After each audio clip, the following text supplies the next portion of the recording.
আল্লাহ বলেছেন, যেই ব্যক্তি ফামাই লা ইলাহা বলে সব তাগুতকে উৎখাত করে কুফর করে ইল্লাল্লাহ বলে আল্লাহকে মেনে নাই, সে ব্যক্তি দুর্বল ডাল ধরে নাই।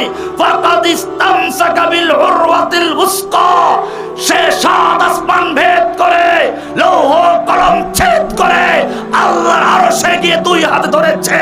লান ফিসামা লাহা, এবারে দুনিয়ার কোন সাইলাব, দুনিয়ার কোন প্লাবন, দুনিয়ার কোন তুফান তাকে বিচ্ছিন্ন করতে পারে না, তার ঘর ভাসিয়ে দিতে পারে না, তার ক্ষতি করতে পারে না, তাকে খড়কুটা বানাতে পারে না, কচুরি পানা বানাতে পারে না, ময়লা আবর্জনা বানাতে পারে না, ফেনার মতো ভাসাতে পারে না।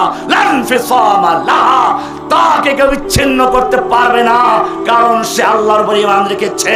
যালিকা বিআন্নাল্লাহা মাওলাল্লাযীনা আমানু, এবারে দুনিয়ার সাইলাব যত বড় তুফান আসুক না কেন, সেটা ইন্ডিয়ার পারমাণবিক তুফান হোক না কেন, ট্যাঙ্কের বহর আসুক না কেন, আমেরিকার বহর আসুক না কেন, রাশিয়ার বহর আসুক না কেন, আল্লাহ বলছেন ওদের সব আছে, মুমিনদের মাওলা আছে।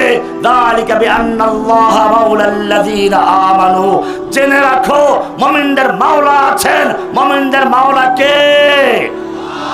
ওয়া আন্নাল কাফিরিনা লা মাওলা লাহুম, আল্লাহ বলেন কাফেরদের কোনো মাওলা নাই।